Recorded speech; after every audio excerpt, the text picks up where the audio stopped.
This is the extras section. As you play, you'll unlock all kinds of content that you can find here.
deep inside me, I could feel something different. A gentle and warm whisper telling me that I am alive. I had to escape. I had no choice. Escape to love, to hope, to live, to figure out what that force inside me was. Maybe I will change the world. Maybe I will choose a different path. Now, it's up to me to decide. My name is Kara. I am one of them. This is our story.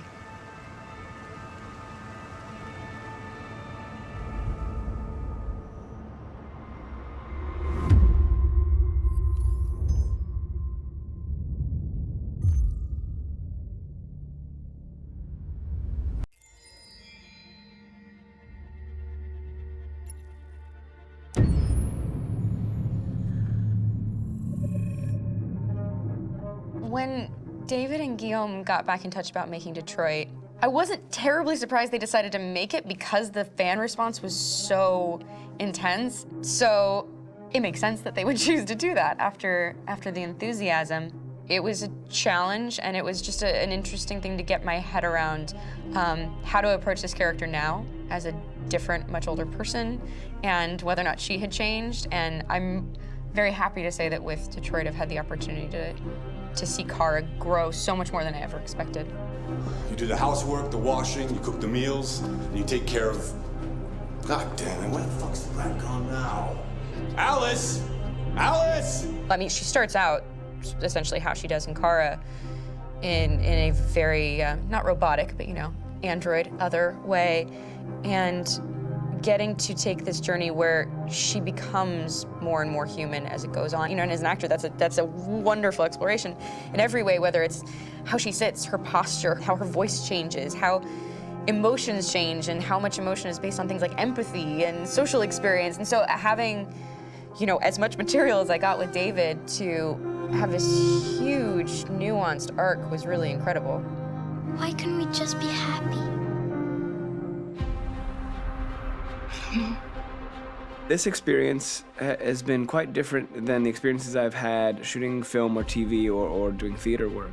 I have 83 dots on my face and a really flattering black wetsuit type thing, and you're jumping around with props, and it's kind of like being a 10-year-old imaginative kid, which is fun. There's 80 cameras around us. It's already lit.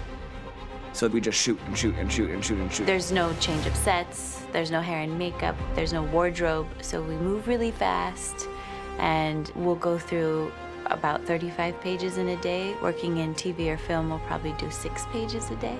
It's kind of acting boot camp. It's like working out constantly. I mean, you're doing this thing, and then you got to do something that's completely other back to back to back. And so that kind of process of working is very challenging, but it's also very exciting because you just have to keep coming up with new ideas, and your head goes all over the place because you're trying to keep track of basically 4 different storylines for each different response. You shot that girl, for fuck's sake. It was a machine that looked like a girl. Yeah, I know what I should have done. I just told you I couldn't. All right, I'm sorry. The fact that David Cage, he's telling like many stories interwoven from beginning to end is super complicated and super impressive, and I have no idea how he keeps it all in his head. He's not just the writer or the director who's seeing this from the outside eye, he's also thinking about the player walking through this space. You know, only somebody who really, really loves not the work, but like these characters and these stories and cares about doing something meaningful would invest that much in it. And it's always inspiring to work with somebody who cares that much. My experience with motion capture is this one.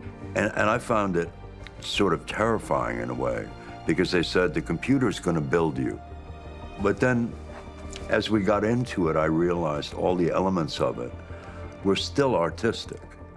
I just dipped into a really brilliant setup here. I've never seen anything like it. And this won't turn me into a product because I was playing a character. So it's wonderful. In the game, Detroit comes back because of a revolutionary industrial rebirth. And there's no reason why that can't happen in Detroit, because they have such tremendous infrastructure for millions and millions of people who can very easily support, you know, a new industry. The city is really strong, and resilient, but the city has also been through so much. You see the damage. But it takes that time of kind of rebuilding and reinvesting into the city that I think is happening slowly but surely. The potential of Detroit as a city is something that this game does a lot of justice to, because it would be easy to look at Detroit as some place that used to be, and that's not the case. This game provokes a lot of conversation and reflection on our potential near-future engagement with machines. That's what we are to them. There's merchandise on display in a shop window. I think that a group that feels marginalized, feels like they deserve and have earned access to themselves and the environment around them, and are trying to figure out a way to articulate how to get freedom. What was I designed to be? Their slave? Their toy? It plays with your comfort levels. You think that this is fine, you're comfortable with it, until something blurs the line and throws you off, and now, do I feel differently about whether this should be allowed? Should it be banned? Should it be encouraged? You're gonna ruin our lives, and for what? For a bunch of machines? They are not machines! They are alive! I'm alive! You're alive! They're nothing! There are lots of comparable comparisons to any type of persecution of religion, race, etc., dating way back. It can't just be a video game where you shoot 'em up or where people make these choices to do whatever. I think that's the whole point. You have the choice, and you can either choose to go in one direction with your character or another. And I think that's going to be very telling about the gamer. Very telling. I think there's going to be a really strong reaction to this game, which has such a strong perspective. I'm that much more proud of it now to get to be a part of it, because it's important. In this game, you're actively building and designing the character through not just what kind of shield does he have or what color hair does she have, but like their temperament and the way they deal with problems. The different endings to this game are so radically different based off maybe seemingly insignificant choices in the moment, but like life, they all add up. And can't play life again, though.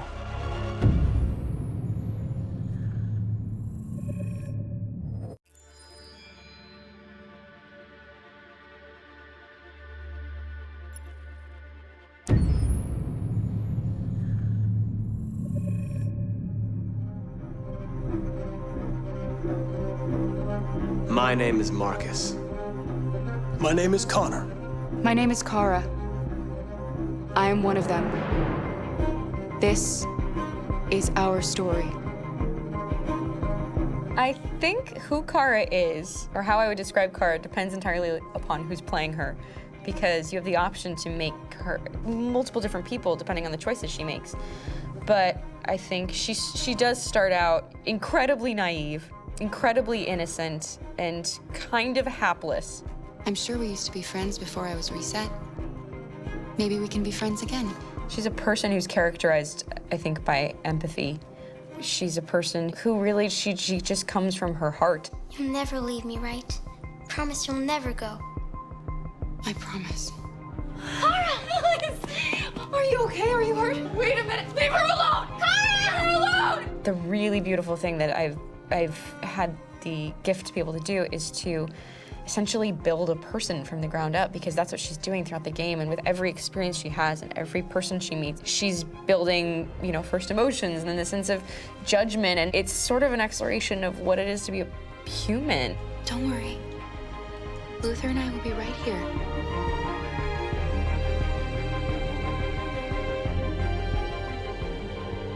David and the creators have painted a really intriguing and engaging picture of a near future where we rely upon androids for a lot of our service class business, the class that serves us, that helps us, that handles our baristas and our drivers and our housemaids. And what is humanity, where we tap into it, how and why we treat each other the way that we do. And my character Markus has a really intriguing journey, becoming deviant, realizing that he actually has feelings and human qualities inside of him, and it's a really incredible ascension into becoming fully realized and coming to terms with what you actually deserve better than this in life. And not only do you want it for yourself, but you want it for your peers. We've come here to demonstrate peacefully and to tell humans that we are also living beings. All we want is to live free. You know what? This thing, Dad, is not your son. It's a fucking machine! I think that a group that feels marginalized, feels disenfranchised, feels like they deserve and have earned access to themselves and the environment around them, and are trying to figure out a way to articulate how to get freedom. Connor is analytical. Connor takes things literally. He starts in the beginning place where he's very mechanical. He feels nothing inside, of course, and it's all just a system, a protocol that he is executing to get whatever he wants to happen, which is help humans stop deviants and to find the link between deviant androids. You were designed to serve humans, not kill them. What was I designed to be? Their slave? Their toy? Just say, I killed him. Is it that hard to say? Stop it! Stop! But of course, over the course of the story, and depending on the player's choices, Connor can grow in many different ways. He can deviate from that procedure or not. The moment of truth, Hank. Am I a living being? Or just a machine?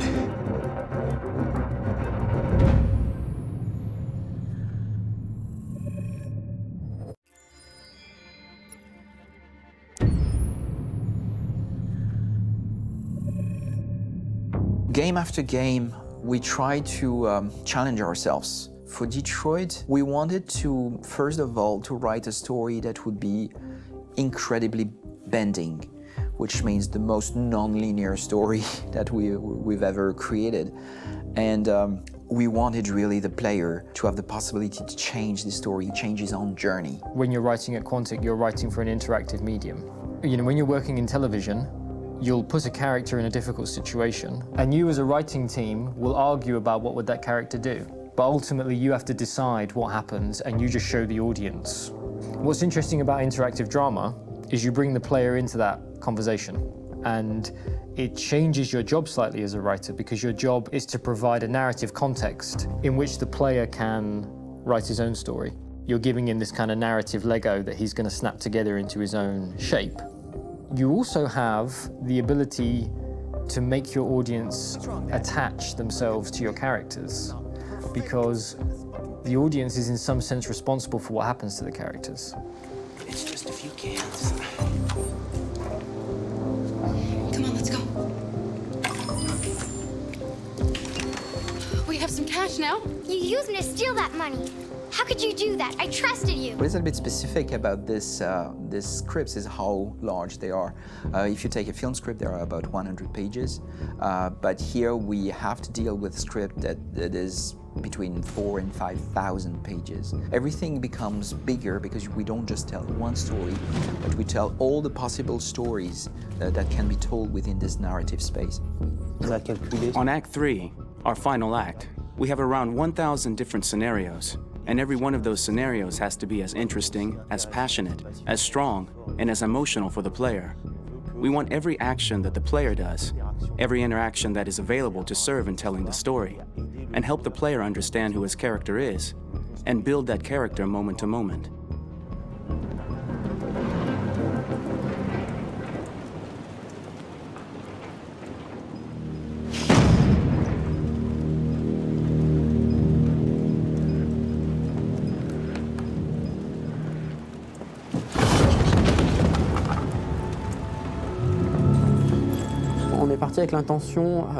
We started with the intention pretty early on that we would never lie to the player. So we implemented a visible tree structure in the game that players can consult during a scene or at the end of it, which shows exactly what they did and what they missed.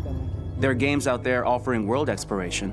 We offer narrative exploration. You know, keeping control of such a wide and large story is a huge challenge. So same thing when you shoot with actors, because you will need to shoot many different versions of each dialogue, of each scene. For actors, it's a huge, huge challenge. Because of the style of the game, you have so many different ways that the character can go. Every decision, it's what I call kind of choose your own adventure. Like every decision that the player makes, it's going to open up 40 more pages of material and experience that ties in, which means as a performer, you have to try to continue to make things feel real that the player might not ever see, but also that in performance it's not always connected to a previous act. It's grueling, it's hard work, but it's a great team and I enjoy doing it. I was really frustrated, until I got to this point where I kind of was able to step outside of my own experience and even in a lot of ways my own process and be able to step outside of that and okay, this is something new, what do you need? How do I meet you there? How do I give you what you need and still feel like I'm doing what's right? And once I did that, then all of a sudden it got really fun. It was much freer and having to approach it in a new way and think about the player and think about how it serves them and what I'm doing for them or what I'm letting them into. It's really, I think, helped me grow in general. Remember, there's nothing on the left. That's a wall, so it's probably all there. And then make her come first, close. But I think you would go first to check that it's safe. Okay, sure.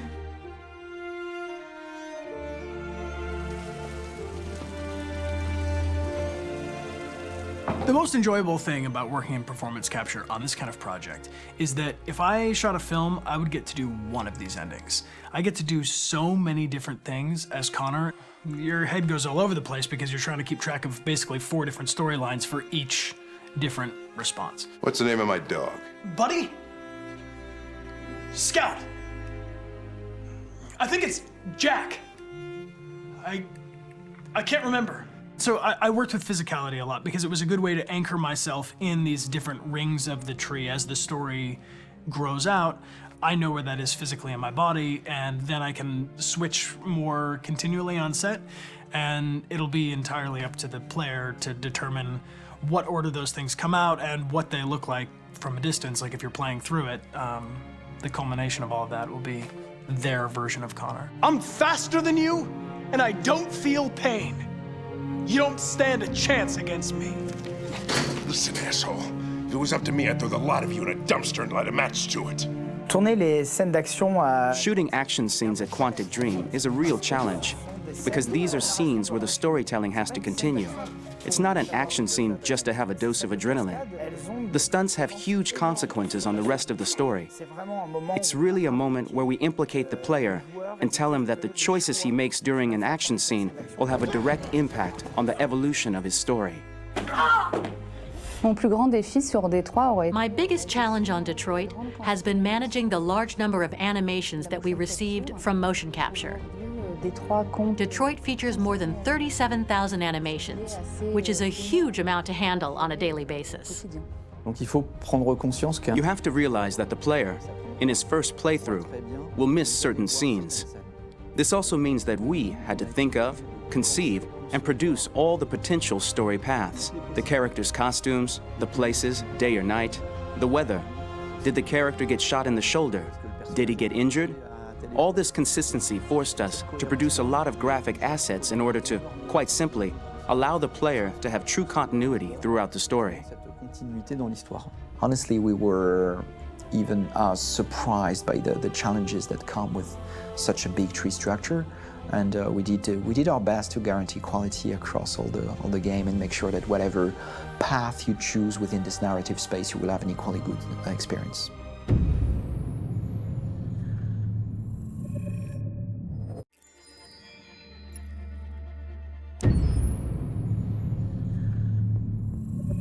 Detroit Become Human was produced over a period of 4 years. Here in Paris, we have a team of about 180 people. And to that, we need to add also all the outsourcing with our partners in the Philippines, in China, Vietnam, and in India.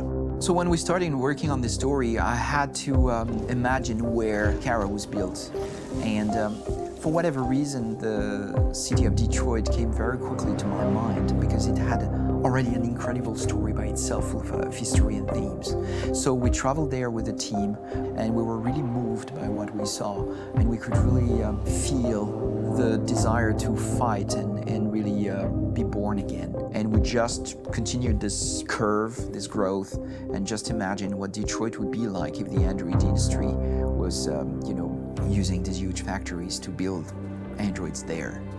A very strong element in Detroit is that there's a lot of industrial wasteland and a lot of nature too, and for us, the graphic designers, it was an incredible playground. The destroyed zones which we wanted to preserve, we appropriated them to turn into something else. Then in the areas that needed to be rebuilt, we were able to imagine our Detroit of the future. We didn't want to make a science fiction universe, but a world of anticipation. If we chose science fiction, we could have imagined flying cars, extraterrestrials, but those things are very far from our current everyday life. Anticipation is more about gleaning from our contemporary reality, the one we know, because Detroit is set in 2038, and 2038 is tomorrow. The difficulty we had was sticking to reality. That is to say, technology becoming more and more invisible, a lot more elegant, and at the same time, making it visual. So all the computer equipment, autonomous cars, we simply had to invent. They are in fact very technological objects, but at the same time remain very credible and ingrained in reality. To create a cohesive universe in the fashion and clothing of the human characters in 2038, I didn't want to put an accent on strange shapes, or really vibrant colors, and things we wouldn't know. That I wanted to keep for the androids. The goal was to create something familiar which we can identify with in this future setting. Working on the artistic direction for the androids was a bit special because this is a project about the place they could occupy in the human world. It was out of the question for them to be too beautiful or too perfect. They had to correspond to every social class, rich and poor. Inspired by everyday utilitarian clothes, I brought a modern touch by adding dynamic display surfaces, the armband we can see on the side, the triangle on the front and back, an LED. Like that, there's no confusion. Wait. You're sending an android? All right, now. We need to go. You can't do that. Why aren't you sending a real person? Once we cast the actors, we travel to meet them in order to scan their faces. We record the structure of their face with the scan. And we record the colors and patches of skin with photography. Once we have this information, we will use this as a basis for modeling and creating the characters. The artist will make it more realistic, but will also enrich it. He will propose ideas which we will develop together. Finally, we will have a character with character who corresponds to the project and the world. When the actors come to Quantic Dream, we show them the design, what their image will be, and what they will look like in the game. This extra information gives them another dimension and color to connect with emotionally. It helps them think about how to play their character. Your mission. That's all you care about, huh? You should consult a professional who can help you. Beat it, you hear me? Get the hell out of here! So there are 3 types of shoots at Quantic Dream. Shooting and performance capture, where you capture the whole actor, his voice, his face, and his body. These shoots are obviously done with American actors because the game's original version is in American English. After that, there are the body-only shoots, representing around 250 days of filming, while the performance capture is 100 days of filming. Now, body-only shoots, there are 2 types. There are the action shoots and the technical shoots, which are mokit shoots. Mokit is when the player controls a character on the screen, and he moves in an environment to explore it. This is of particular importance at Quantic Dream, and therefore we shoot a lot to offer a unique context for each scene and each character. To prepare a motion capture shoot, we first get together to look at the sets we need, the animations that we want to shoot, which ones need to be grouped together, or which ones need to be cut and shot at another time, so that we get the most out of the shooting day. This often means shooting scenes out of order, especially those with big props or accessories, like a big car, for example. So we shoot all the animations related to that particular prop first.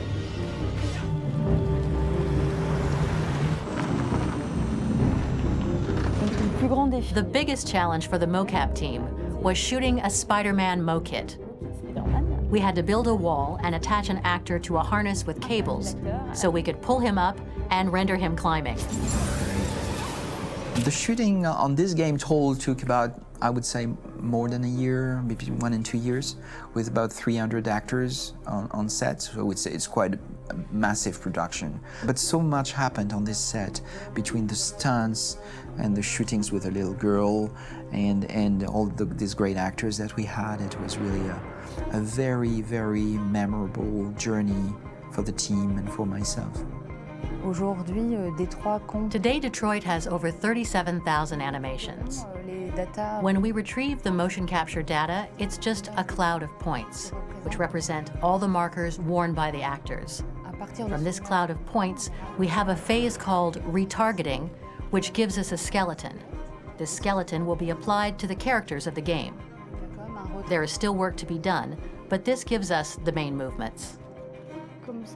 Since we are working on something very realistic, we must recognize the actor and also recover all the emotion he expresses in his performance. We use a system of facts, an identity card for each actor. We make the actor do a whole range of facial expressions. Then we recover all the expressions and paste the animations on a puppet that Jan has prepared. I then recover and refine these poses. I might stretch the lip, reinflate a cheek, tiny details that make the finished product really capture the actor. Because of the nature of our mocap system today, when we receive the animations, we're missing eye movements, and so the character has that dead look. He really has no eyes, so then it's a big part of the work for the animators to find the regard of the actor in relation to his position, in relation to the body, etc. It was crazy when I saw the newest model for Kara, because they've been working on it and working on it, and this was the first time I literally jumped in my seat. It not only looked so much like me, it was the fact that it looked so lifelike. It wasn't that it looked just like it was a camera, it was something else, you know, but it looked alive. It's exciting, and it's kind of terrifying. Game after game, we learned the rules of optics and filming, and our goal with Detroit Become Human was to have cameras that would actually emulate the optics of a real physical camera. So basically dealing with real-world imperfections was our main task, and just to make cameras look as real as we can. Once the animations are shot and processed by the animation department, integrated and polished, we film them. That is to say, we really do a mise en scène, as in cinema. The real difficulty of our job is to know if these cameras are telling us something. Are they in the emotion of the scene? Do they describe exactly what the action must convey, what must be felt? The most important challenge for me was one of the final scenes where Markus decides to start the revolution and go to the battlefield. Very quickly, we imagined this to be a huge sequence shot. We wanted the feeling of a cameraman running behind us while showing Markus, the androids who help him, the person shooting at us, etc. Above all, it was necessary to say to oneself, this scene is very violent but does not glorify war. On the contrary, that war is something improbable and absurd. It was really a fun challenge. The idea was to say we have 3 characters. We would like each of them to have a specific cinematography. We wanted Kara to be much more filmed with some kind of handheld camera, to have something very living, very breathing. For Connor, we wanted something very cold and very perfect. And for Markus, we wanted something epic and spectacular. So it was about the filming, but it was also about the photography. So we worked with a director of photography to give each character a different lighting, different key colors. Each of them would have their own worlds. And finally, we worked with the composers, so they would create a specific sound for each character, so each would have his own world and his own style.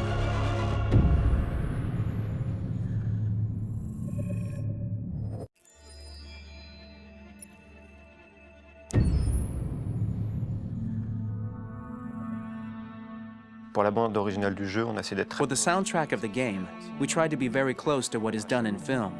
We were constantly asking at each place in the game, why are we putting music here? What is it going to say? So we focused the music on bringing emotion, which is interactive and supports the character's arc. I'm sorry, honey. I'm sorry. I'm sorry.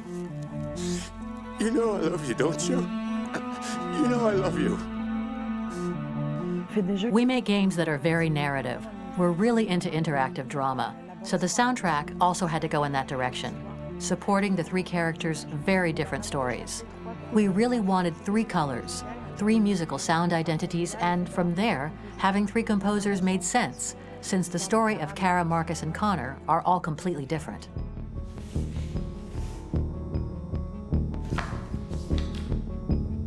you recognize him? It's Carlos Ortiz. For Connor, we wanted a soundtrack that could be very cold and very mechanical, very machine-esque somehow. For Kara, we wanted a soundtrack that would be very moving and emotional. It was about the quest for identity, but it was also a journey about love and empathy. And for Markus, we wanted something epic, something that would really represent the grand aspect of his quest. And we were very fortunate to find 3 incredibly talented composers, and working with them has been a dream, honestly.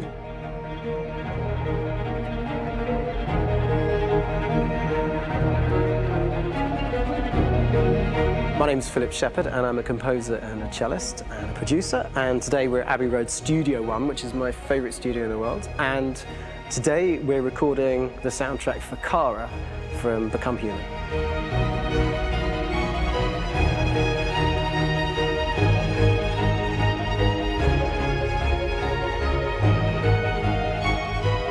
So when I compose a big project, I often travel just to kind of get out, and get some fresh air and some inspiration.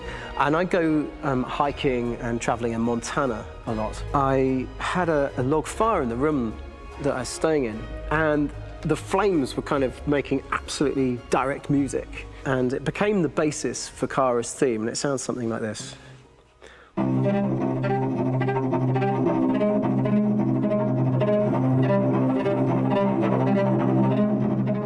Now, over the top of that, I found a little theme that just seemed to fit over the top, which is taking Kara's name, Kara, and just using like a 2-syllable motif, and it sounds like this. We're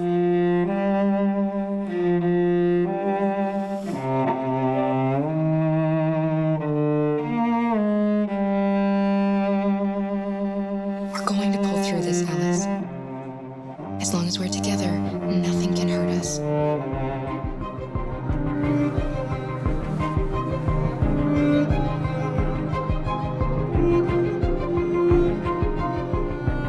And all the time that's fitting over.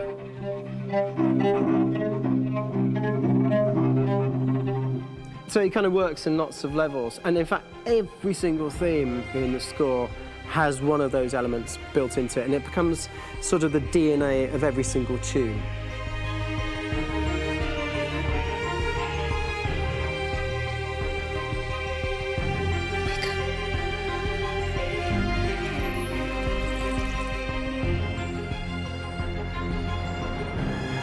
For me, writing this theme for Kara, I actually had to tap into what it feels like to be a father to daughters. I really had to tap into everything I feel about my daughters and thinking, well, if I had to write music for them and that sense of trying to protect them but also give them the freedom, that's totally where it came from.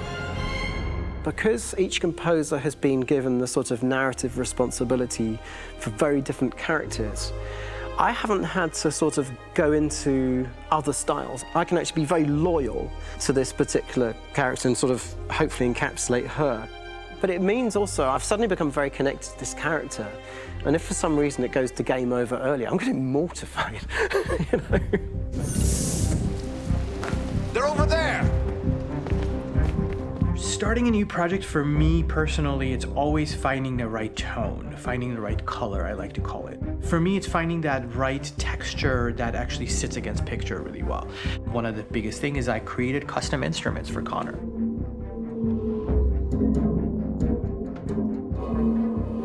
I pulled out all my vintage synthesizers to be able to capture this robotic person, if you will.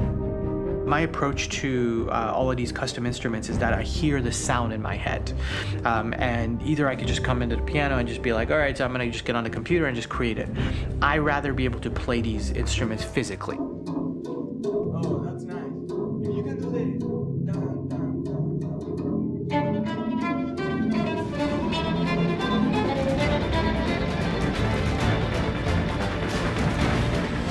As As soon as you see Connor the first time, there is a really interesting thematic idea that you hear, and that's just made out of a Moog synthesizer, but completely manipulated in multiple ways. And it's robotic. It has a little bit of an emotional to it. He's on his mission, so you feel that as well. So it just kind of gives you that cold, motionless, with a mission in hand that you kind of feel throughout the whole thing.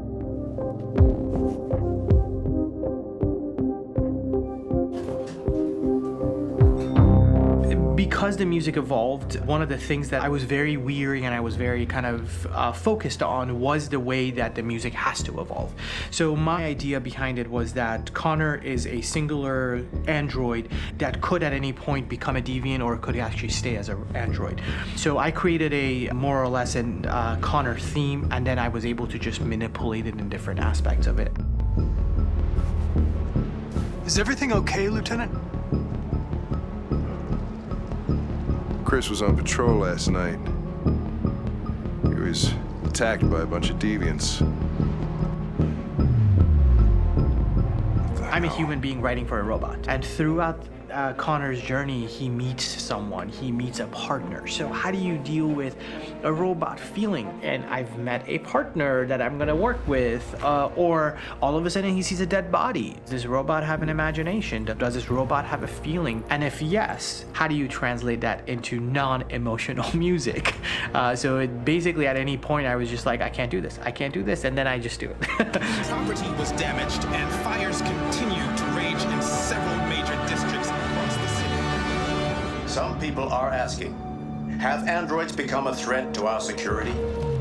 When I first started really digging in on Markus, the one thing that I really tried to capture was the transformation process. You know, Markus is this android that evolves over the course of the game and really goes from kind of figuring out that he's more than just an android. You know, he's starting to develop kind of a human soul in a way. Try to imagine something that doesn't exist, something you've never seen. Now concentrate on how it makes you feel and let your hand drift across the canvas. The other side of Markus that I really latched onto was that he almost became a savior for a lot of the other androids in the game. So when I started developing the theme for Markus, I really made it like a church hymn.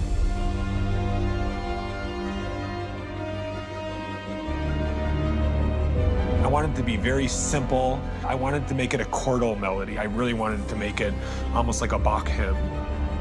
The tough thing with that is it had to be recognizable. If I made it too complex from a harmonic standpoint, it would be hard, I think, for people to kind of pick it out and recognize it. It's very acoustic derived, but it's also been treated with a lot of effects and things to kind of put it into the space that I felt the sound should be in. It can be beautiful, it can be haunting, it can be extremely powerful from an action standpoint, and I'm really happy with the way it turned out. The music is there, but it's subliminal and it's emotional, and people are feeling it, and it's not distracting. And that's tricky with a game like this, where you have to have a lot of ins and outs like that, where the music kind of has to get in and out of these moments. This is a war we're fighting with the humans. If we fail, they'll destroy us. I think the game's been put together so well where I just wanted to make sure that I wasn't ruining the emotion.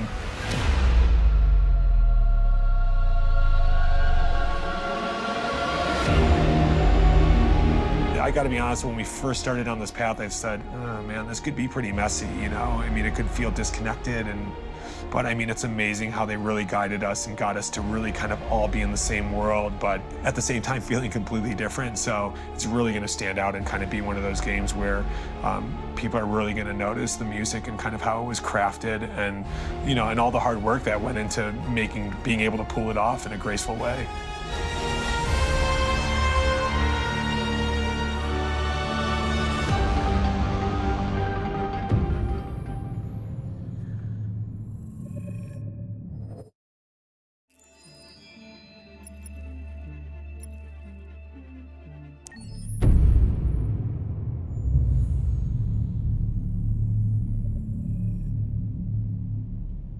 For starters, what should I call you? I'm Chloe. And you, what's your name? Oh, John. My name is John. Delighted to meet you, John. Could you tell us a little about yourself and what you can do, Chloe? Of course. I'm the first personal assistant built by CyberLife. I take care of most everyday tasks like cooking, housework, or managing your appointments, for example. And I understand you're the first android to have passed the Turing test. Could you tell us a little more about that? I really didn't do much, you know. I just spoke with a few humans to see if they could tell the difference between me and a real person. It was a really interesting experience. But this is the first time in history that man has created a machine more intelligent than himself. I gather your brain can perform several billion operations per second, is that right? Absolutely, but I only exist thanks to the intelligence of the humans who designed me. And, you know, they have something I could never have. Really? And what's that? A soul.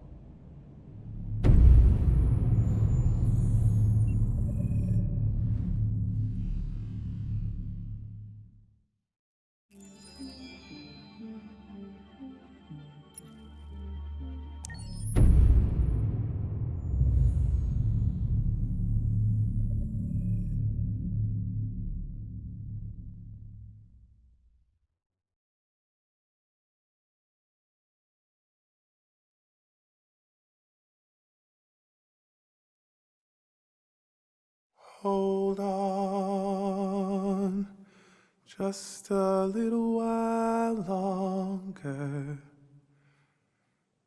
Hold on, just a little while longer. Hold on, just a little while longer. Everything will be alright. Everything will be alright. Fight on, just a little while longer. Fight on, just a little while longer.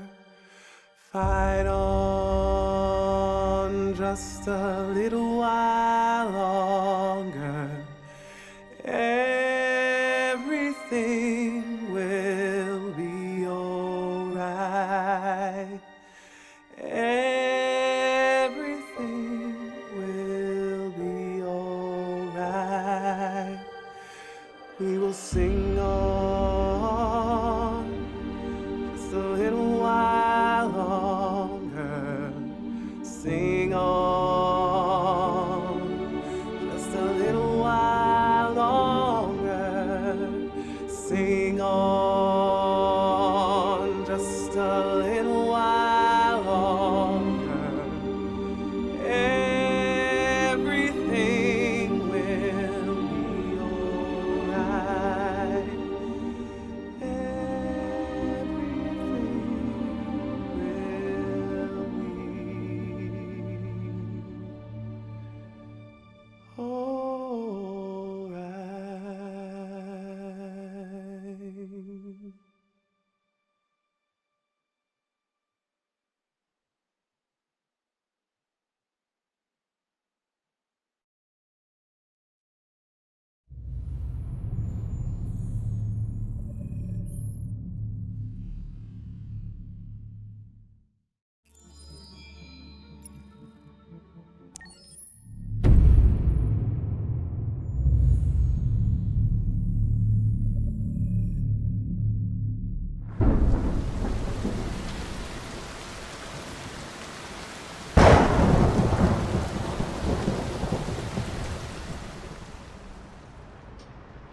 Rock-a-bye baby in the treetop. When the wind blows, the cradle will rock. When the bough breaks, the cradle will fall, and down will cradle and all. Rock-a-bye baby in the treetop. When the wind blows, the cradle will rock. When the bough breaks, the cradle will fall. And down will come baby, cradle and all. Rock-a-bye baby in the treetop. When the wind blows, the cradle will rock. When the bough breaks, the cradle will fall. And down will come baby, cradle and all.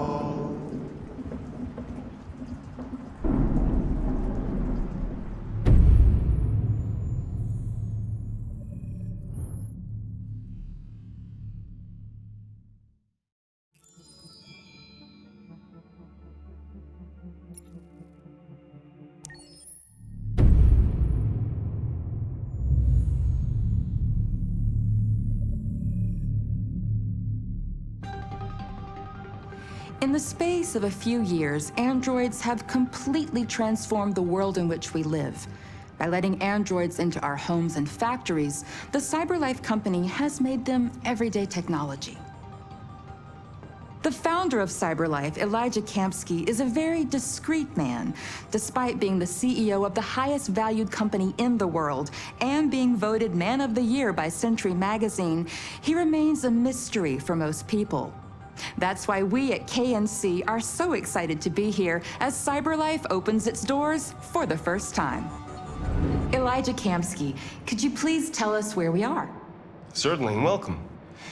We're currently in CyberLife's production center in Detroit, where all models are designed and manufactured. More than 10,000 androids come off the production line every day. Fascinating. Could you tell us what your goal was when you founded CyberLife?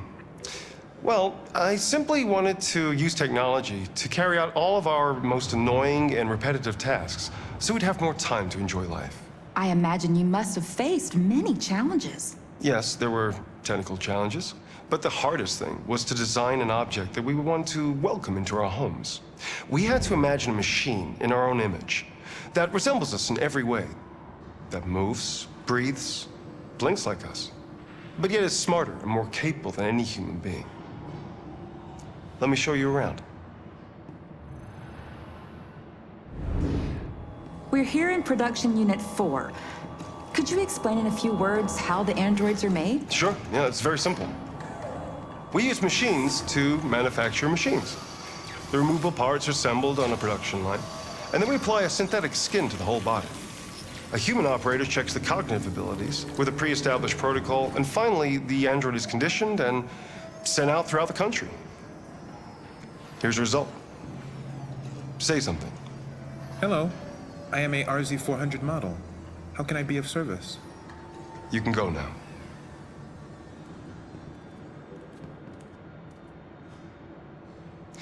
Our androids are already replacing humans in many fields. For example, they represent more than 80% of all university professors and 63% of all medical staff. Tomorrow they'll replace our soldiers, and who knows, maybe one day, our leaders, to make the best decisions in humanity's interest. Come on. Replacing humans with machines has led to record unemployment of 28%. What do you think about the situation? Okay. The first steam engines also caused an increase in unemployment. But no one today would imagine turning back the clock. Artificial intelligence makes everyday lives easier. Nothing can stop progress. What's happening here is inevitable. These days, more and more people choose to live with an android rather than another human being. Does this development worry you?